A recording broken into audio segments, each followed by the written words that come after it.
యోబు కోసం ఈరోజు క్లుప్తంగా మీకు తెలియజేయాలని ఆశపడుచున్నాను.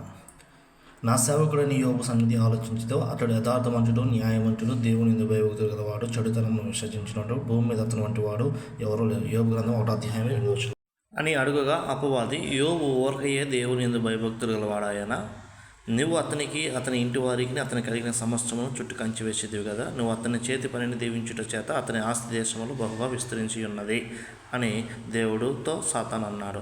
అపవాది 4 ప్రయత్నాలు అనగా 4 శోధనలు. మొదటి ప్రయత్నం తనకున్న అవన్నీ లేకుండా చేయడం. ఏంటి అని అంటే, అనేక మంది పనివారు యోబుకున్నారు, అది లేకుండా చేశారు. 500 ఆడగాడిదలను లేకుండా చేశాడు. 507 కొడుకులను 3 కుమార్తెలను లేకుండా చేశాడు. 7,000 గొర్రెలను తనకు లేకుండా చేశాడు.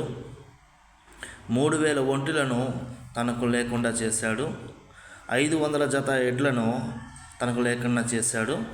అప్పుడు యోబు లేచి తన పైవస్త్రమును చింపుకొని తల వెంట్రుకలను గొరికించుకొని నేల మీద సాష్టాంగంగా నమస్కారం చేసి ఇట్లనే, నేను నా తల్లి గర్భము నుండి దిగంబరనే వచ్చి తిని దిగంబరనే అక్కడికి తిరిగి వెళ్ళదను. యెహోవా ఇచ్చను, యెహోవా తీసుకొని పోయాను. యెహోవా నామమునకు స్తుతి కలుగును గాక.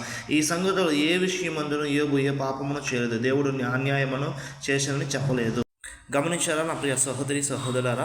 యోబు జీవితంలో సాతాను మొదటి ప్రయత్నం అనగా మొదట శోధించినప్పటికీ, యోబుకున్న సమస్తమును కోల్పోయినప్పటికీ, యోబుకి సమస్తమును దూరం చేసినప్పటికీ, యోబు ఒక మాట కూడా దేవునికి విరోధంగా మాట్లాడలేదు. అందుకనే యోబు కొరకు దేవుడు సాతానుతో గర్వంగా చెప్పుకున్నాడు. మరలా యోబు 200 ఆశీర్వాదాన్ని దేవుని ఎదురు నుండి పొందుకున్నాడు. మరిన్ని అప్డేట్ వీడియోస్ కోసం తప్పక సబ్స్క్రైబ్ చేయండి, లైక్ చేయండి, షేర్ చేయండి.